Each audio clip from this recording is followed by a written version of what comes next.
자, 이제 뒷바퀴로 와서 이 부분도 그러면 알루미늄을 썼을까? 그 부분도 알루미늄이요? 알루미늄이 사용 빈도가 많네. 거의 전체적으로 알루미늄을 썼는데요, 차체는? 자, 리어 서브 프레임은 네. 이전 세대의 구형 디스커버리들에 비해서 그렇게 많이 작지가 않아요. 라이트해졌다는 느낌이 들지 않네? 앞바퀴 쪽은 많이 라이트해진 느낌이 네. 드는데 왜 리어 쪽은 이렇게 두터운 리어 서브 프레임을 그대로 적용했을까? 이거는 뭐 일단 중량급이기 때문에 작게 할 수가 없고 위험성이 따르니까. 근데 앞에는 작게 했잖아. 앞에는 이제 구조적으로 다른 부분 모노코크 형태로 하면서 다른 부분이 보강된 부분이 있는 것 같고 뒤에는 이제 뒤에는 그렇지 않네. 그렇지 고속화되면서 또 하중이 뒤로 쏠려 있는 경우도 많거든요. 하긴 또 고속화가 됐으니까 네, 많이 위험하니까 그렇게 줄일 수가 뒤쪽은 없어요. 줄일 수가 없다. 네.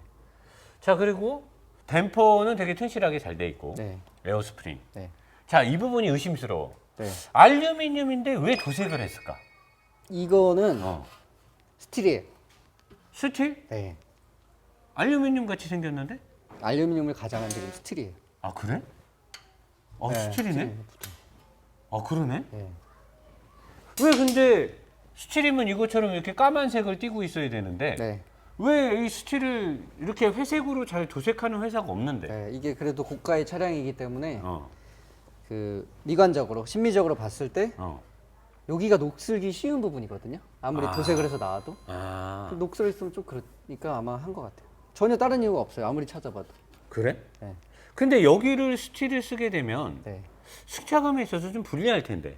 그렇죠. 근데 위에 보면 지금 링크를 하나밖에 안 걸어놨잖아요. 상부에는. 상부 링크. 얘가 받는 부하가 많아요. 어. 그렇기 때문에 스틸을 쓴 것 같고. 만약에 그러면 이 상부에 어퍼함을 두 개를 꼈다. 네. 그럼 알루미늄으로 갔을 확률이 있네. 있죠. 근데 지금 혼자서 다 떠안아야 되니까. 네. 혼자서. 네. 그럼 방금 서스펜션 얘기가 나왔으니까 지금 너클함을 알루미늄으로 잘 해놨단 말이야. 네. 너클함 좀 좋아 보여. 네. 설계도 잘 돼 있고 브레이크도 제대로 잘 달려 있고 한데, 근데 여기 부분이 네. 얘 알루미늄 메인 로우암, 네. 허벅지 대퇴부처럼 해놓고 네. 너클함 알루미늄 네. 이렇게 잘 돼 있는데 네. 왜 여기 트레일링암 네. 앞쪽에 있는 거는 스틸 나 이해돼. 네. 중량이 나가고 무거우니까 네. 최대 부하가 걸리는 곳을 스틸로 하겠다. 각도도 그렇고. 네. 근데 여기에다가 왜 이렇게 브라켓을 대가지고 네. 이 움직임이 이렇게 하면 뭐 자유 각도가 좀 많이 나올 것 같은데 네. 뭔가 모양새가 좀 빠지는 거 아니냐. 저렇게 하는 거는 좀 이유가 있어 보이는데 어떤 이런 이유로? 거는 이런 부분이에요. 지금 이 차는 엄연히 따지면 지금 멀티링크 형태를 갖추고 있거든요. 근데 보면 지금 WC-본 형태를 하면 훨씬 더 안정적일 거 아니에요. 그러니까 이 방식은 실제로 마치 이쪽에 암이 하나 더 있어서 WC-본으로 잡은 것처럼 할 수 있는 효과가 있는데 어떤 원리냐면 그럼 WC-본을 해주면 될 거 아니야? 지금 근데 할 수 없는 구조예요. 보면은 여기 쇼이 있고 쇼를 피하자니 너무 커지고 그러네. 너클 자체가 어. 그리고 뒤로 빼자니 얘가 너클이 에어스프링이 일로 나오면은 얘가 또 움직이지를 못하지. 네. 걸리니까. 네. 그러니까 지금 하나로 잡되 어팜을 못 다니까. 네. 어퍼를 못 다니까 하나로 로어암에 달아버린 거예요. 어. 근데 얘가 수직 운동을 할 때 음. 그 캠버라든가 토잉. 또 그쵸 토레인이라든가 또 캐스터 이런 부분들도 얘가 관장할 수 있게 그러니까 일종의 그 인테그랄암 아시죠? 인테그랄 링크. 일본 애들이 좋아해. 네 맞아요.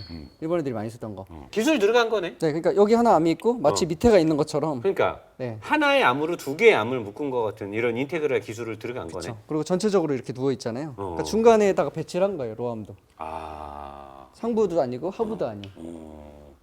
그럼 좋은 거네. 그렇죠. 거의 얘는 미드람 느낌이에요. 보면. 그러니까. 로암인데도 그러면 완벽한 WC-본과 일반적인 멀티링크의 중간 정도라고 보면 되네. 네 맞아요. 멀티링크의 효과를 냄시롱 WC-본 같이 이렇게 유지를 해줌시롱.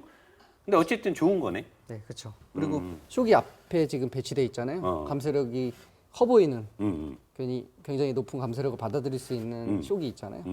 그리고 스프링은 뒤에 있고 한참 뒤에 있지. 그리고 지금 대각선으로 기울어져 있잖아요. 근데 쇼기 하는 역할이 첫 번째로 많이 큰 거예요. 그러니까 만약에 같은 비율로 눌렸을 때 쇼은 거의 2대1로 많이 눌리잖아요.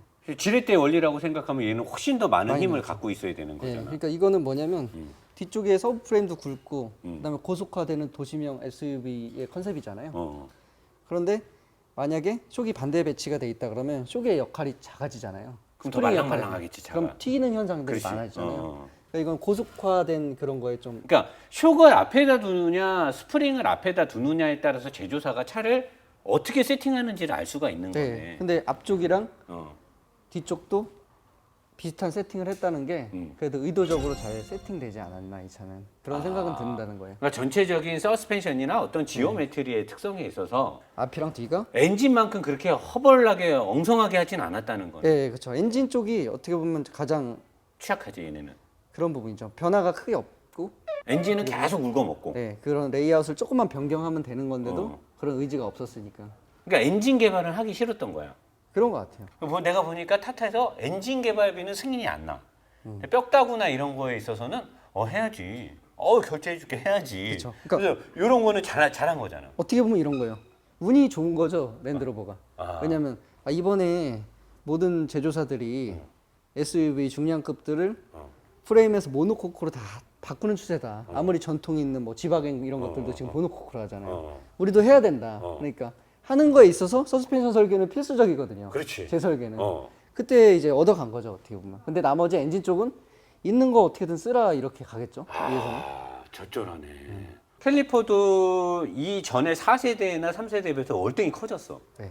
커지고 디스크도 많이 커졌어. 네, 커진 것 이전보다는 디스크가 상당히 커졌다. 그리고 디스크의 두께도 되게 두꺼워졌어. 네. 되게 이런 거 신경 써. 그리고 가장 마음에 드는 건 우리가 맨날 브레이크 라인이 뭐 씨발 개떡 같다 뭐 치렁치렁 돼서 안 좋다 어쨌든 사람들이 저 새끼들 씨발 뭐 말도 안 되는 거 같고 그게 그러니까. 그 투집을 잡고 지랄이야. 브레이크 라인을 씨발 누가 건든다고. 근데 정말 중요한 거잖아. 네, 맞아요. 아무것도. 이 차 봐봐. 브레이크 라인이 안 보여. 안 보여요. 어디 있어? 저도 어. 야 이거 진짜 이렇게도 할 수 있구나 생각을 했어요. 어. 왜냐면 노 사장님 얘기할 때도 어. 이 정도에서 빼줬으면 뭐 됐지 뭐 속으로 그랬거든요. 어.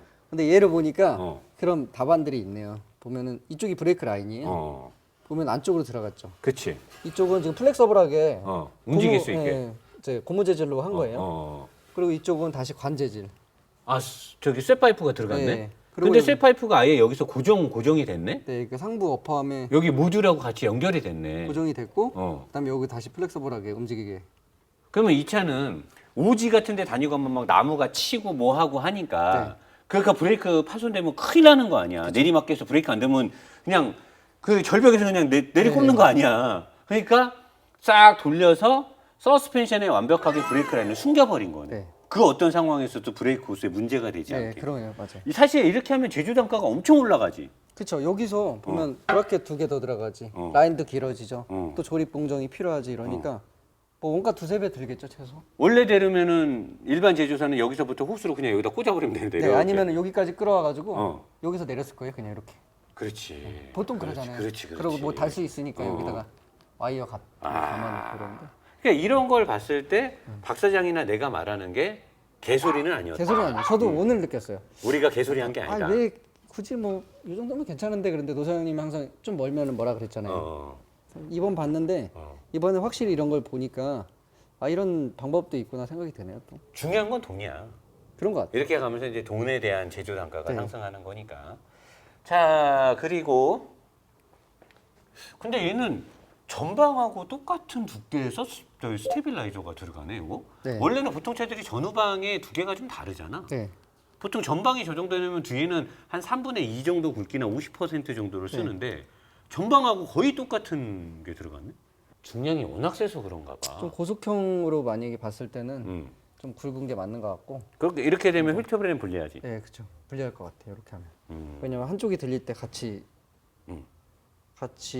들리려는 습성들이 있으니까. 이게 만약에 일반적인 W15이었으면 얘를 안 달지.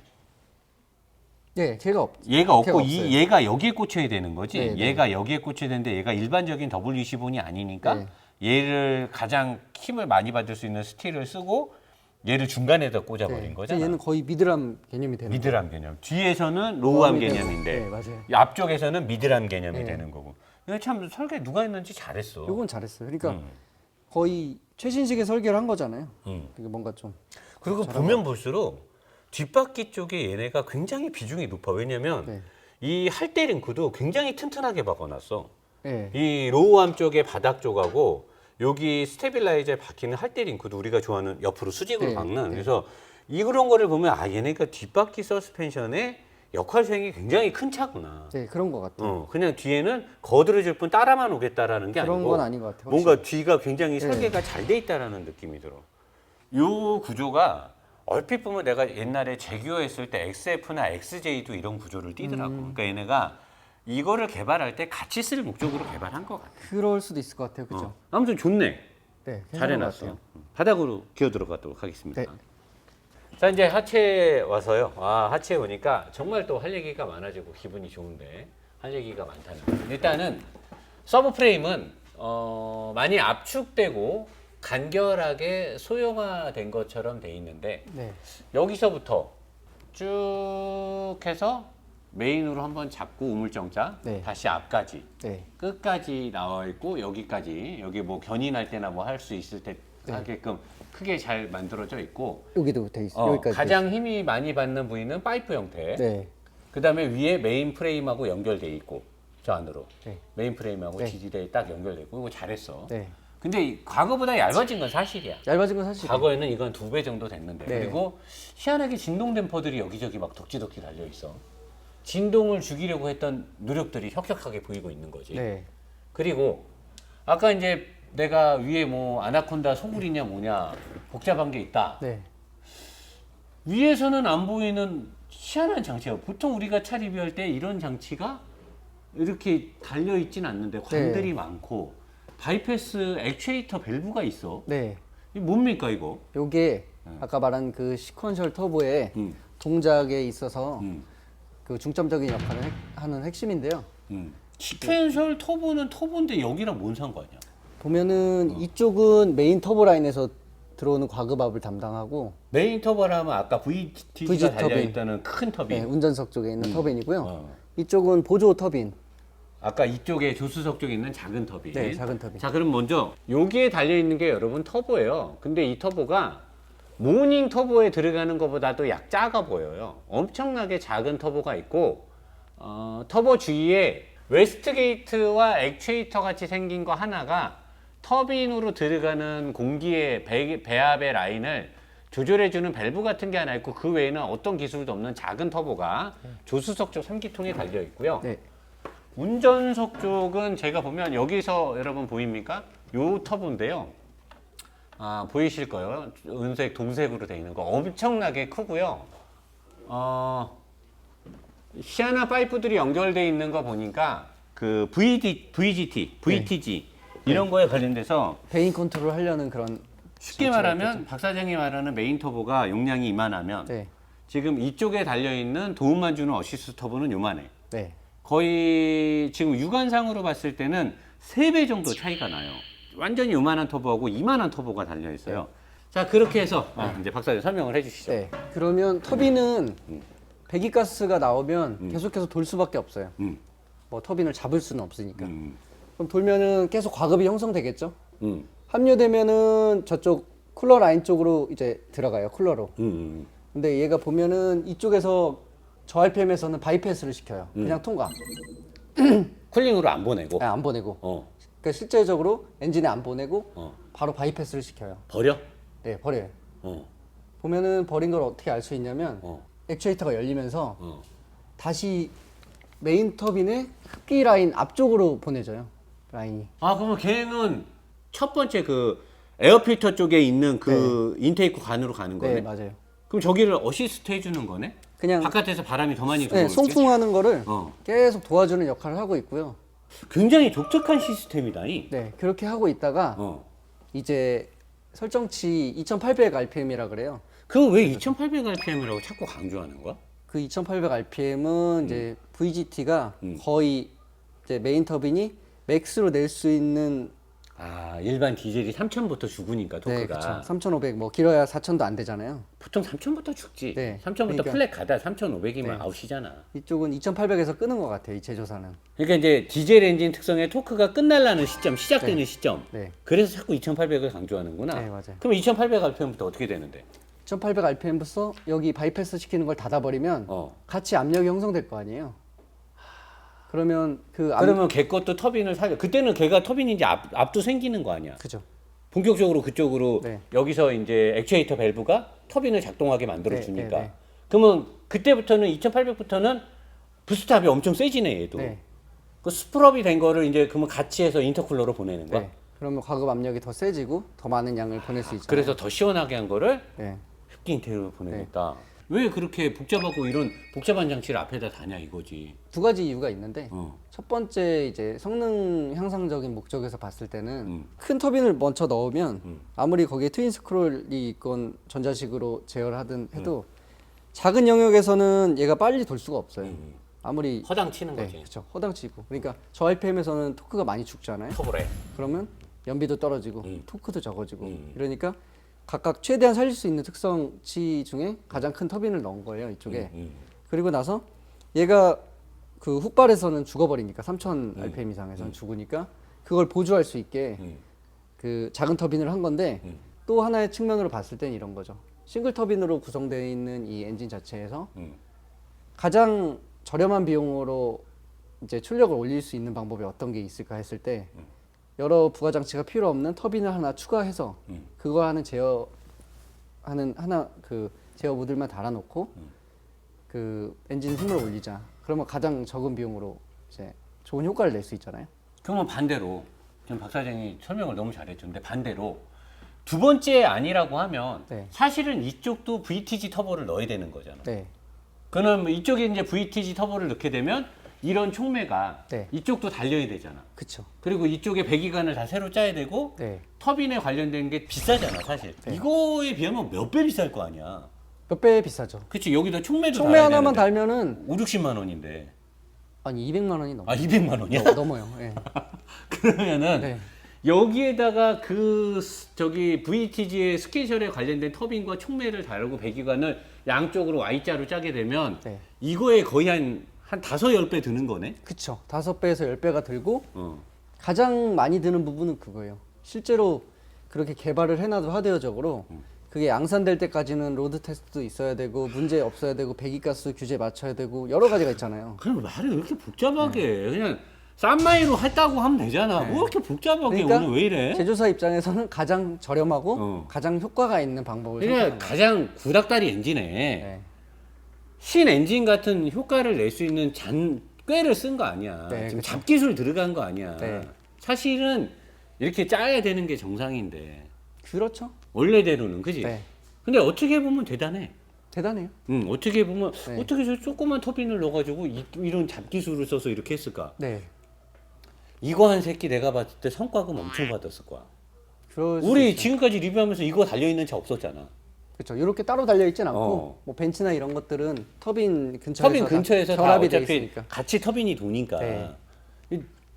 야, 잔머리의 끝판왕이네. 네. 잔머리에. 대단합니다. 여러분들이 이 내용이 딱 그 학습이 됐으면 좋겠습니다. 자, 그리고 서스펜션은 아까도 얘기했지만 근데 박사장 이게 네. 이 정도면 하체가 닿지 않아? 어디 갈 때 아무리 바퀴가 있어도 돌 같은 거 넘어갈 때 탁 달 것 같은데. 달 수도 있고 하니까 아까도 말했듯이 힘도 그래서- 많이 받지만 어. 충격에도 분명히 이쪽은 많이 스크래치가 많이 나거든요, 실제로. 벌써 살짝 났어. 났네요, 벌써. 어. 그러니까 많이 부딪히기도 하고 하니까 변형이 가장 적어야 돼요. 그래서 스틸을 쓰는 네. 거야. 얘는 지금 생긴 형상이 약간 무기같이 생겼네. 네. 돌 같은 거 닿으면 돌을 깨고 갈 것 같아. 그럴 것 같아요. 타고 넘어갈 얘는 넘어갈 것 별로 같은데. 상처를 안 받을 것 같아 보니까. 그리고 얘도 치명타를 입을 수 있잖아. 네, 꽝 그래서 찌면. 언더커버도 지금 이쪽은 안 떼놨어요. 어. 이 정도, 아, 일부러 보여주려고. 네, 이 정도 두께로 아, 된 엄청나게 두껍구나. 얘보단 더 두꺼워요. 아, 그러면은 얘가 너무 얇아졌다라고 간주할 수는 없는 거네. 그런 것까지 합쳐진 거 보면 그치? 얇지만 강성은 거의- 충분히. 네, 그 정도 될 것 같아요. 그리고 어. 얇고 지금 차체에 많이 붙어 있잖아요. 그만큼 저중심 설계를 할 수 있는 기반도 되니까. 얘가 이제 말하는 그 촉매잖아. 네. 보통은 우리가 디젤 V6 300마력 되면 촉매가 두 개잖아. V6니까 이쪽에 하나, 이쪽에 하나. 네. 그리고 두 개가 Y자로 해서 저기서 합류가 되잖아. 네. 근데 지금 이 차는 희한하게 하나야. 그러면 이쪽에서 나오는 배기가스는 어디로 가는 거야? 직방으로 절로는 못 갔잖아. 없는데. 지금 이쪽 촉매 옆쪽으로 합류가 돼요. 같이. 그럼 얘네가 지금 배합 라인에 네. 부하가 다르다는 건데? 그쵸, 달라요. 어차피 터빈 특성도 다르기 때문에 그런 거는 그러면 뭘로 조절하지? 그런 부분에 있어서 아마 저기 지금 보이는데 아까 제가 훑어봤거든요. 배기 플랩 보면 저런 걸로 처음에는 병목 현상을 유도했다가 아마 풀어버리는 것 같아요. 그래서 배기 맥동을 터빈 본격적인 시점이랑 같이 맞춘 게 아닌가 싶어요. 저게. 지금 여기 중간 부분에 되게 큰 플랩이 달려있네. 네. 엔드 머플러에 안 달려있고. 그러니까 보통은 출력형으로 하나의 특성을 가졌을 때는 끝단에서만 세팅하는 경우가 보통이잖아요. BMW에서 많이 봤던 그치, 거. 그치, 그치. 근데 지금 보면 각각의 다른 특성이 있기 때문에 좀 더 앞쪽에 배치한 것 같아요. 근데 그게 맞는 것 같은데 그렇다 하더라도 그렇게 되면 저게 열리거나 닫혔을 때 네. 어찌됐든 간에 이 엔진은 기본 아이들인 7,800 RPM부터 만약에 얘가 4,000 RPM까지 돌린다 그러면 전 영역에서 엔진 컨디션이 똑같진 않겠네. 그렇죠. 어느 그걸 다 구간에 잡을 순 없잖아. 신이 네, 아닌 어느 이상. 구간에 함몰이라던가 또 갑자기 튀는 현상들이 아니면 또 있을 수 엔진의 회전 질감이 이질적으로 조금 바뀔 다를 수도. 수도 왜냐면 시내 주행이나 정차 상태에서 엔진 진동에 민감할 거 아니야. 네. 지금 저 플랩으로 그걸 잡아줬다는 거잖아. 네, 맞아요. 그러면 고속으로 달릴 때도 어쨌든 얘랑 얘는 배합에 대한 저항값이 다른 거잖아. 네. 그러면 엔진이 진동이 생길 수 있다라는 거잖아. 풀가속을 할 때 아까 박 사장한테도 그랬잖아. 110km 정도에서 풀가속을 할 때 하부에서 어딘가 바람이 어디를 친다.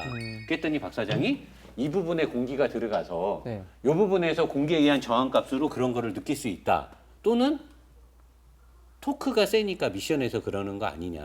근데 내가 아까 보니까 훅 달릴 때 그랬단 말이야. 악셀을 팍 밟으면. 네. 그러면 박 사장 말대로 병목 구간이 풀리는 부분에서 엔진의 고유 진동이 달라질 수 있는 거 아니야? 그럴 수도 있을 것 같아요. 그래서 내가 그 구간에서 엔진이 이상하다고 얘기하는 거야. 네. 이쪽 관련 엔지니어도 말했듯이 배기 소리도 달라질 거리라고 얘기를 했어요, 저한테. 그 구간이 되면. 내가 느껴봐 이렇게 얘기를 하더라고요. 확인해. 역시 내가 민감해. 상당히 민감해. 자, 이제 중간쯤으로 와서 보니까 박사님 이게 미션이 여기서 끝나지? ZF 미션이. 네, 요 앞쪽에서. 여기가 지금 미션인데 네. 우리가 보통 BM 벤츠 이런 거 하면 네. 이렇게 트랜스퍼 케이스를 따로 이렇게 옛날 차나 이렇게 하는데 맞아요, 예전 차. 왜 미션 안에 ZF에서 삽입식 미션이 만들어지고 있는데 네. 그걸 쓰지 않고 이렇게 별도의 트랜스퍼 케이스를 이렇게 크게 만들어서 여기다 이렇게 달아놨을까? 얘는 트랙션 자체를 그 사륜이지만 보통 요즘 사륜들은 전후 배분 나누고 중간에서 동력을 쪼였다 놨다 하잖아요. 그런 것보다는 참 쪼인다는 단어 되게 좋아한다. 쪼였다 놨다가 더 중요하죠. 그 동력을 넣었다 뺐다라고 얘기하면 되는데 그걸 쪼였다 뺐다라고 얘기하니까 상당히 어색하네. 근데 그래서 그것과 다르게 어. 일정 비율을 이제 토크 분배를 아예 정해놓고 나누는 거예요. 음. 기계식으로. 음. 그렇기 때문에 이렇게 큰 케이스가 필요하고 지금은 그게 삽입 형태로 들어가거든요. 삽입. 네. 삽입 형태라든가 아니면 미션, 트랜스미션 옆에 사륜 전용 모델용으로 따로 같이 붙어 나오는 경우가 있는데 얘는 많은 힘을 이제 배분하기 위해서 이렇게 따로 하면은 있는 거예요. 토크 대응이 더 세죠? 네, 훨씬 세죠. 이 크기만큼이나 단점은? 배분력이 이제 무겁고 그다음에 또 여기에 따른 저항재를 구동시켜야 되잖아요 안에. 그러니까 그거에 따른 저항이 생기니까 연비가 좀 떨어지고. 그리고 희한하게 네. 이 단열판들이 뭐 조목조목 잘 돼 있어. 덩치에 비해서는 단열판이 별로 안 보여. 네. 근데 이 부분이 되게 뜨거운 부분인데 네. 이 안에 단열판이 없어. 요거는 어. 지금 보니까 여기 얘 자체가 어. 여기랑 다르신 걸 느낄 거예요. 그러네. 그러니까 갑옷 입은 것처럼 뭐 하나 씌워놨잖아요. 어. 이거 자체가 단열이에요. 아. 보면 여기는 단열이 경계예요 지금. 여기까지 뜨거우니까 어. 하는 거고 좀 덜 뜨거운 부분 요 부분만 약간 비어 있는데 어. 지금 얘도 단열을 한 거예요 이렇게. 왜 단열을 여기다 했지? 저기다 안 하고? 단열을 만약에 하게 되잖아요 얘만. 그러면 저 차음 패드를 붙였을 때 단열 이게 열을 어느 정도 받아들이니까 그 으그러지거나 화재 위험성도 있고 하니까 둘 중에 하나 택하라고 하면 일단은 이 고가의 차량이기 때문에 차음을 먼저 하고 그 다음에 외부적으로 이렇게 차음과 단열은 같이 못 쓰는구나. 쓸 수도 있겠지만 더 내구성을 요하는 부품이라던가 아니면 그렇게 부품을 쓰더라도 내구력이 떨어지겠죠. 나중에 돼서는 결과적으로 아예 따로 분리하는 것보다는 그러니까 이렇게 분리해 놓은 거예요. 그러니까 이게 원가적으로는 더 많이 들어요. 이걸 더 씌우고 용접을 해야 되니까. 그러니까 얘네가 돈을 아끼는 애들인데 왜 이렇게 했냐 이거지. 저기다 그냥 되지. 될 수는 없죠. 저기다가. 쟤네는 그러면 저쪽에서는 주도적으로 네. 소음을 위해서 네. MVH를 위해서 네. 더 적극적으로 더 저기 적극적으로 한 거죠. 단열보다는. 그렇게 하고도 단열이 안 될까봐 이렇게 돈을 많이 들여서 네. 이렇게 했다. 그러면 이건 칭찬해줄 일인데. 이거는 칭찬할 일이에요. 여기는 아무것도 없는데 왜 이렇게 통을 만들어 놓은 거야? 여기도 뭐가 있어? 이거 연료 탱크가 이렇게 나눠져 있는 거예요. 아 얘도 연료 탱크야? 네. 근데 여기는 왜 비어 있어? 거기는 그러니까 아까 바람 소리가 내가 여기서 난다는 거잖아. 네. 거기를 좀 가려줬으면 좋은데.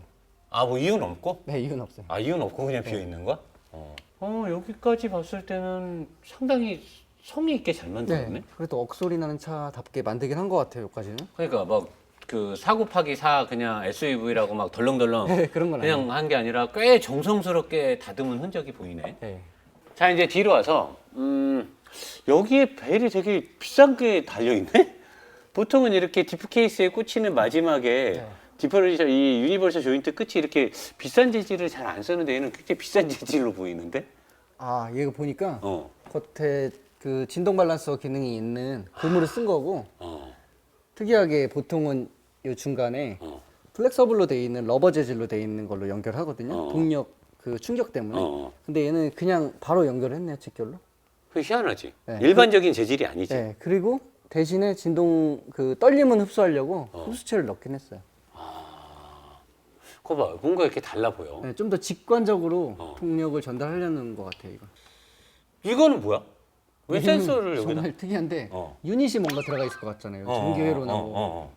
ECU 같은 장치들이 있을 것 같은데 그냥 진동 추예요. 아 진동추야? 왜 너무 이렇게 비싸게 생겼지? 예쁘게 만들어놨어요. 예쁘게.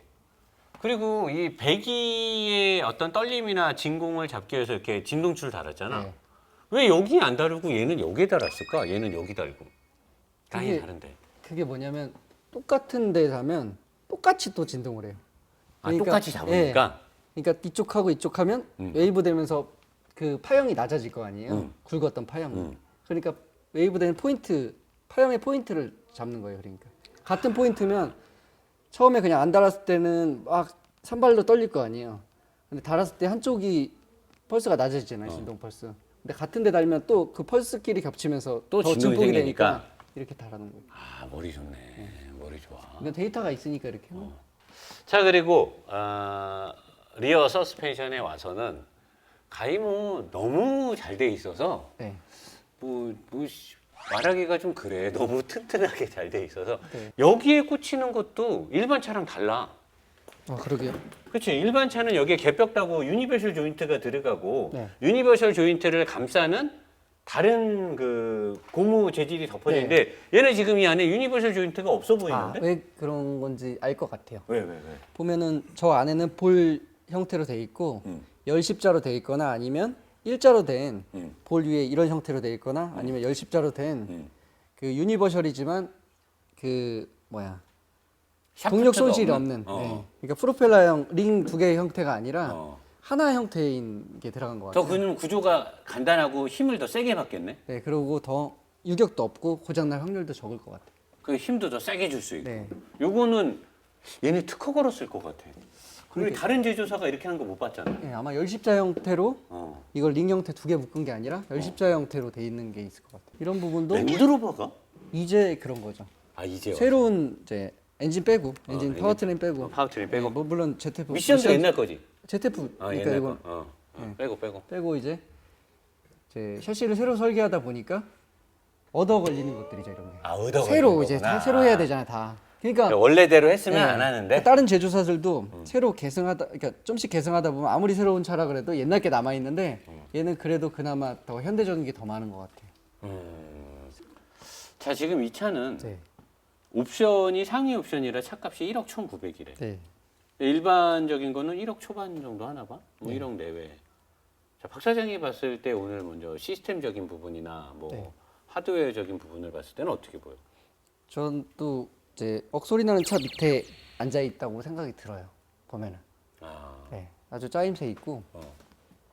지금 뭐 나무랄 게 있다면 뭐 엔진 쪽이 전혀 완전 새로운 엔진이 아니라는 점 빼고는 뭐 그게 단점으로 오는 부분이 없으니까 실제적으로 저는 단점이라고 생각은 안 하고 구형의 엔진이지만 어찌됐건 운전자가 느끼고 효율적인 부분에서는 충분한 토크와 힘과 뭐 네. 엔진 연비가 나오니까. 네. 그러니까 실질적으로 느끼는 부분은 문제가 없는 차이기 때문에 그걸 뭐 알아서 캐서 그걸 뭐 일부러 깔 필요는 없다. 네, 그렇죠. 그럴 필요는 없을 것 같고 저는 차는 전반적으로 좋다고 봐요. 착값 하는 것 같아.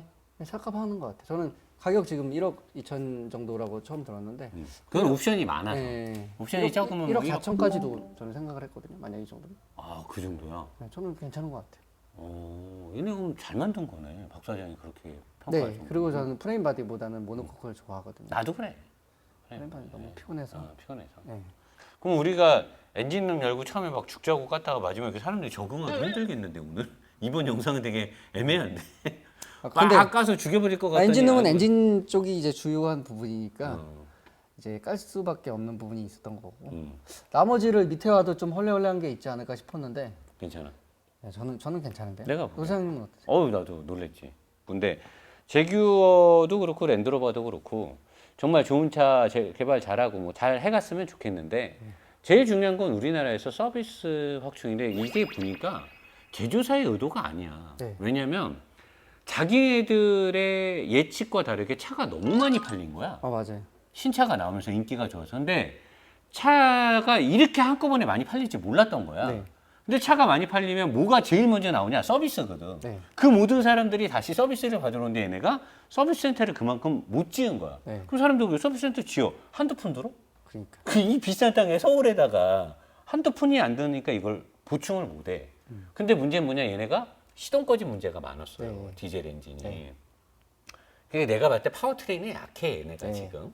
시동 꺼진 문제랑 전자장비에 대한 오류. 네, 맞아요. 근데 그런 것들은 사실 영국이나 타타의 어떤 투자자들이 초창기부터 초기 품질을 잘해야 되는데 그런 건 못하고 그리고 나서 차는 멋있고 이쁘고 해서 잘 팔리는데 네. 서비스 센터는 없고 그러니까 얘네가 내가 봤을 때 지금 약간 위기야. 네. 그러니까 이런 것들을 좀 잘 해소해야 되고 좀 적극적으로 시청자들한테 어필하고 뭘 하려면 뭐 우리한테 뭐 돈 달라는 건 아니잖아. 네, 우리가 그지? 그냥 뭐 차나 좀 타게 해달라 뭐 이런 거니까. 맞아요.